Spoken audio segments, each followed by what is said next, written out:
What is good, everybody? We are live again.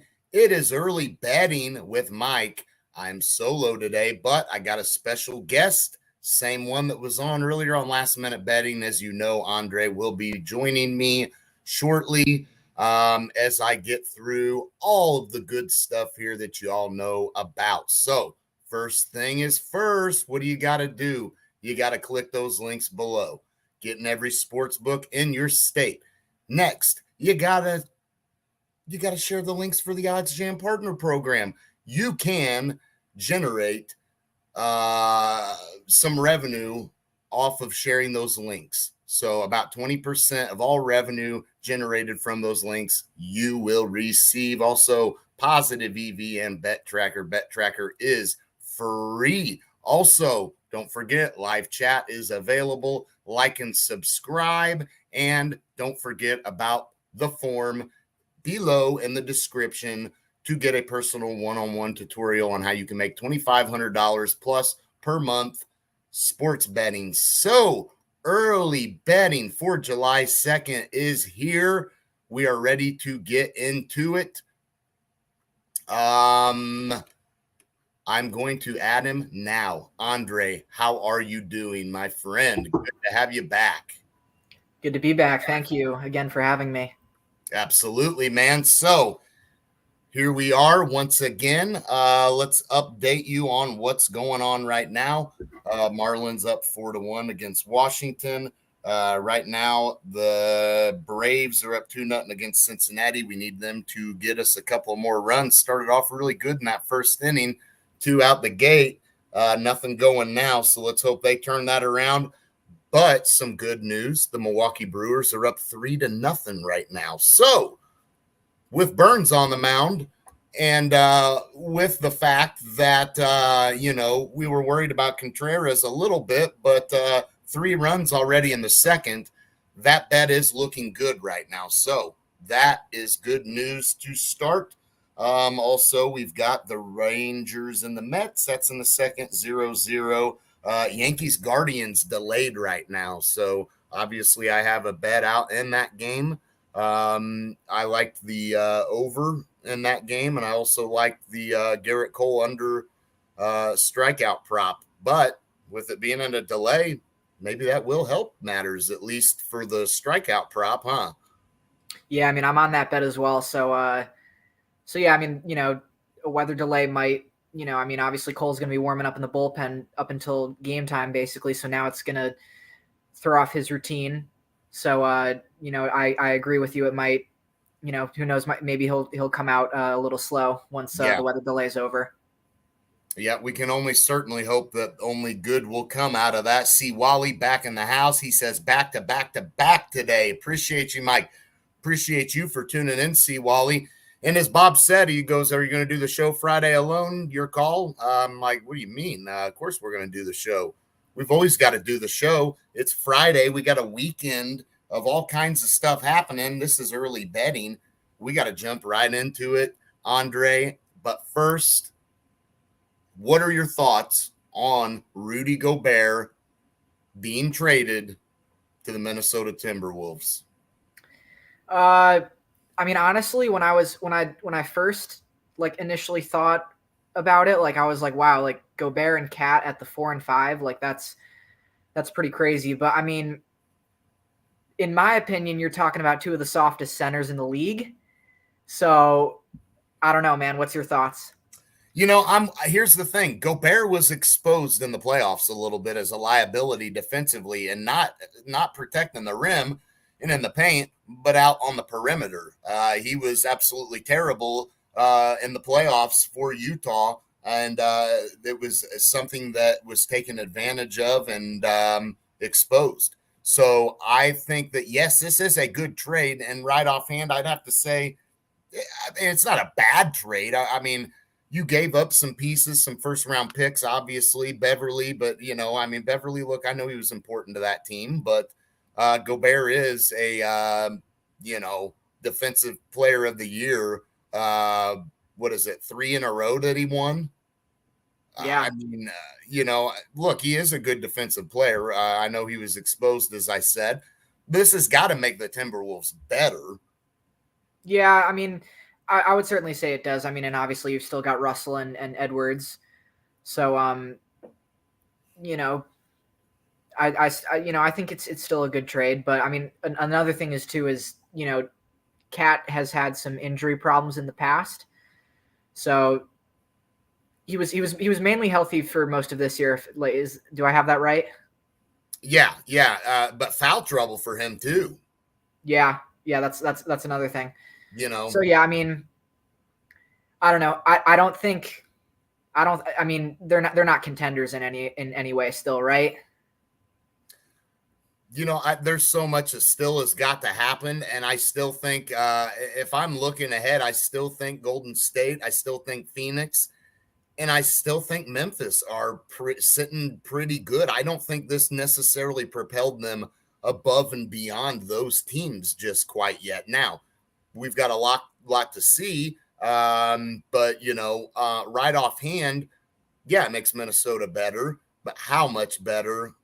I don't know that it makes them so much better that they all automatically become the favorite out of the West. Yeah, Right? yeah, I agree. I mean, I could see them getting out of the first round, but if they go in the West semis and they play a team like you said, like Golden State, like Phoenix, like Memphis, I don't see how they could get a win there at this point. And we saw in the playoffs with them as they had the inability to close out games down the stretch. They let games get away from them. They should have won. They're still a little immature in that aspect. They just recently got over the hump. So I think this is a move that maybe helps them, for the future for sure, but instantly makes them the favorite out of the West. No, not for me. Not for me yet. Yeah, I agree with you. All right, Slim Dan says, my good pick so far with Milwaukee. Yeah, 4-0 now. Yeah, looking good. Never wanna get too comfortable or too confident, but certainly we're in high spirits. The one I'm bummed out about so far is the Braves. After that 2-0 lead in the first, it looked gold. And now here we are. We need them to get a couple of runs, but we're in the bottom of the third. They still have the fourth. They still have the top of the half of the fifth. We'll see what happens. Yeah. So yeah, I mean, I'm on that bet as well. So I'm praying as much as you are. Absolutely. Chat, we are getting ready to switch over to some positive EV plays and take a look at what is out there right now. So I'm going to share my screen and roll over to the positive EV page. The Washington Nationals tomorrow, there's some value on them on the money line, 8 cents in market width. Not anything crazy though in terms of value, because if you look, the perfect line is priced at plus 100. The fair odds are plus 103, plus 106 isn't like we're just knocking it out of the park, but it does look like a play I sort of like just based upon Washington getting thumped tonight by Miami. Would like them to bounce back. They certainly are a team that, can put up some runs. They've got some good offensive players. Obviously, you got a guy like, Juan Soto, who is most definitely a stud. Josh Bell, Nelson Cruz. You got some guys who can hit the ball out. So I wouldn't mind riding Washington tomorrow. YRFI bet Cincinnati and Atlanta, 18 cents in market width. Looks like it's minus 106. I like that. I like the YRFI. Jump on that as well. Yeah, and you look at today, YRFI would have hit in this game. I think the same thing. Atlanta, although they're not a great first inning team, you're playing Cincinnati. And in that ballpark too, which seems to be more of a hitter-friendly ballpark, for teams. And when you got a team that can hit the ball out like Atlanta, I like it. So that's one play. YRFI, Braves, Reds. Let's see. We've gone too far. We'll stick on Saturday, and I'll refresh my page again because I've got this all lined out for us in order for date. But I want to refresh because there's some plays that aren't showing up that were, and they probably will now. So let's scroll down, See all these plays for Friday still. Anything MLB for me that I'm seeing right now? Well, we told you about the Kyrgios bet to win the first set. That obviously is still out there and is going to be happening tomorrow. So those of you who missed that, I would jump on it. An NRFI bet in this Cardinal Phillies game. You got to see who's on the mound tomorrow for that one. Yeah, I mean, that's the problem. It's Liberatore for St. Louis and it's Gibson for Philadelphia. Both, Liberatore, young pitcher. He's only started 3 games in his career. Phillies I are would probably avoid it team. since it's only 1.55% edge over Pinnacle. Yeah, it's one I'm going to stay away from. That can be risky, especially with a Cardinal team who are a good first inning team and a Phillies team who are also a potent offensive team. I'm staying away from that one. Now, Mike, I'm just looking at FanDuel right now. Apparently, because of the delayed start, FanDuel voided my Garrett Cole bet. That's a shame. Yeah, I'm going to have to check that. I bet it did me too. Unbelievable. So I wonder if that's been called. Yeah, it's postponed. That's why. Yep.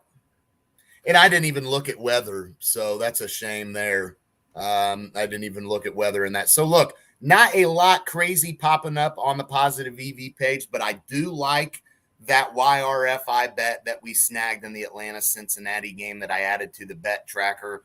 That one I am most definitely going to lay some money on. So that is it for the Positive EV page for right now. Jordan Thackeray, let's go. Let's go, brother. Let's go. So obviously we talked about the trade with Gobert. We know the situation with Kevin Durant. We know that he's going to be moved. Is there a possibility that the Lakers sneak in and make something happen, Andre? I mean, I was like paying attention to free agency like all of yesterday, and it sounds like if the Lakers were going to get Durant, it would be in a package deal with Irving, which I don't know how that's going to go, because word around is that, or like what I heard was that when Irving opted in, that there was like this kind of sense of inevitability that Durant was going to request a trade, because, I mean, as everyone knows, Irving's been an absolute headache for that team with all the shenanigans that he's been pulling. And, Harden had enough. He was gone even before, several months ago. And then, it sounds like Durant's had enough. So, I mean, to me, it doesn't sound like they would want to play together. But I mean, there's also conflicting sources out there that say that they would. So what are your thoughts? Well, first of all, no way the Lakers make a move like that. Nicholas Lee, here's my question. They already made a crazy move when they added Westbrook. That is backfired. If you're the Lakers, you have to do something, because as you stand, you're not competing. And you didn't bring Westbrook and LeBron and AD over to LA to just win the bubble championship and stay as, a non-playoff team, which is what they will be likely when you look at this Western Conference. So they've got to do something. And are they going to pay Westbrook that kind of money once again? I think they want to try to get rid of that contract and him. And I think that the only way you can make that happen is if you pull off a move like this. And if you're Brooklyn, it's Russell Westbrook, but it's either take Russell Westbrook and get some draft picks and some other assets, or have nothing. You got to get something in return. So Westbrook would maybe fill some stands for Brooklyn. But look, Nicholas, I'm not saying that they for sure do it, but don't you think that they have to do something? He says, why bring Kyrie over to LA? He's the same thing like Russ, but he can shoot. And I agree, Nicholas, but other than I think he brings more offensively than what Russ does. And I think that that's enough right there in itself when you factor in you're getting Kevin Durant in the process if you were to make that package deal that we're talking about, which in all reality is probably the only way it does get done, because if you're Brooklyn, you got to get rid of both of these guys. If you got a team willing to take them both, you got to do something. Yeah, I mean, in my opinion, like the only thing the Lakers have going for them right now is that they're praying that Westbrook bounces back. Like that's all they have going for them right now. And I mean, that's it. I mean, a and hope and a prayer. They got to do something. Yeah, and I mean Anthony Davis too. I mean, like last year he had injury problems, shot terribly from 3-point. Like it's just kind of a disaster for them right now. Right. And we can talk about Anthony Davis 2-3 years ago, but we more recently, we've only seen the Anthony Davis that we saw last year. Not rolling with that to get me through. And look, no knock on him. Unbelievable player. Love Anthony Davis.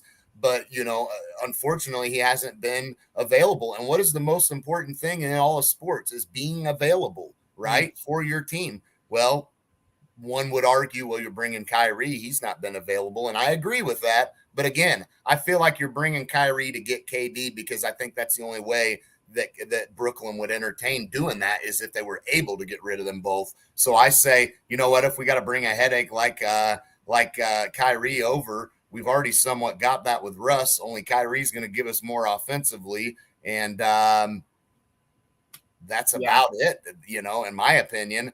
Let's get to more comments. Really hope KD goes to the Mavs. Well, yeah, that would be scary. I don't foresee that happening. I'll tell you, I'll say something. So I was talking about this with Mike earlier. So what's most intriguing to me is New Orleans. They've been in the hunt. Me and Mike were talking. It looks, obviously they just locked up Zion long term. You'd have a type of thing where Durant goes to New Orleans. Brandon Ingram goes to Brooklyn along with picks and other assets. But I mean, to me, Zion and KD together, I mean, as a Suns fan, that scares me 100%. Oh yeah.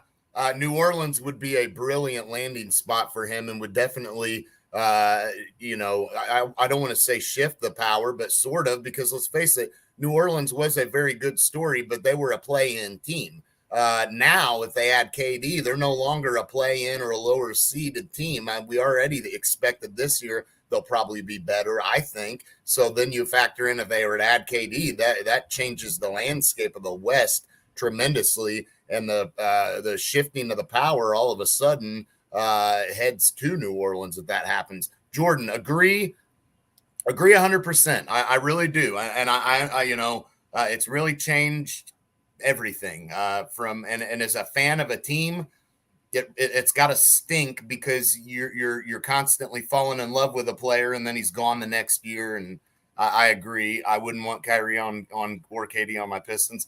Jordan, your Pistons are in good shape. In my eyes, only way the trade is done, Anthony Davis and rest for KD. Yeah, agreed there. Mike, I'll add on to that. So this should be a whole lesson to the league that the super team thing does not work. Like it just, to me, what happened in Brooklyn was just because, I mean, when Durant and Kyrie first signed with Brooklyn back in June of 19, like everybody was like they were title favorites for they've been title favorites for the last 3 years, right? And then when they got Harden, like it was just even more hype, and it just all fell apart. So, long story short, this should be a lesson to the whole league that super teams don't work. Yeah. They only work if you draft those players like Golden State and like what you're seeing with Detroit. How about Detroit with the drafting they've done? Is that a super team in the making? And look, they drafted those guys. So if that happens, then yes, you get a super team. They work out when you draft the guys because they have a commitment and kind of a loyalty. Then they work out. You feel like those younger guys kind of grow together, kind of grow up together. This bouncing around stuff is just, I mean, there's no building chemistry. there's nothing to it. So yeah, I'm all against them as well. And we saw in Brooklyn the issues with, there was no like camaraderie. So I mean that's another thing, as you said, as rookies come up together, as a group, they build camaraderie, they build chemistry, and those are the pieces that make a good super team. 100%. Yeah, Jordan, you're dead on, man. You're dead on. You see that happen all the time, giving up on young, promising players for a rental player, more or less, because that's all these guys are, is a rental anymore. It's a 1 or 2 year and done type of deal. And then if things ain't going good enough, I'm off to the next team because this guy did it, and this guy did it because that guy did it, and he's doing it because he's doing it, and it's just the trend now, and we got to get rid of it somehow. So maybe, Jordan, teams like your Detroit Pistons will make this a thing again, like Golden State, where let's just draft a super team. Let's hit the freaking lottery and let's draft some studs and build our team that way. And then maybe we got a shot at keeping these guys together and winning 4 championships, right? That's when it happens. Yeah, absolutely. That's Mike, when it seems to be the most effective. Mike, did you happen to see yesterday? I was laughing so hard when I saw this. Paulo Banchero posted like on his story, and he was like, it was something about like Durant coming to Orlando or something. I thought it was so funny. Yes, I did. I saw that. Yes, and like it's just become comedy anymore. This stuff is what it's become. With guys leaving and all that. And yeah, I agree 100%. Slim Dan says coaching matters just as much. Greg Popovich can handle egos. Yes, he can. Mm-hmm. Yes, he can. And, they are definitely, I think, trying to draft and build there in San Antonio. I know they traded DeJounte Murray, but, they picked up some assets and draft picks in the mix. So, I like the approach of trying to build through the draft. You can't ever go wrong building through the draft. Adding in free agency is good. Phoenix adding Chris Paul, that's a good move, things like that. But they drafted Ayton, they drafted Booker. They're drafting their core, and that's when you seem to have more long-term success and potential to keep them there. One more comment here. Did you see Richard Jefferson's comment? He's like, I hate to break it to you, but you would be on the way to Brooklyn.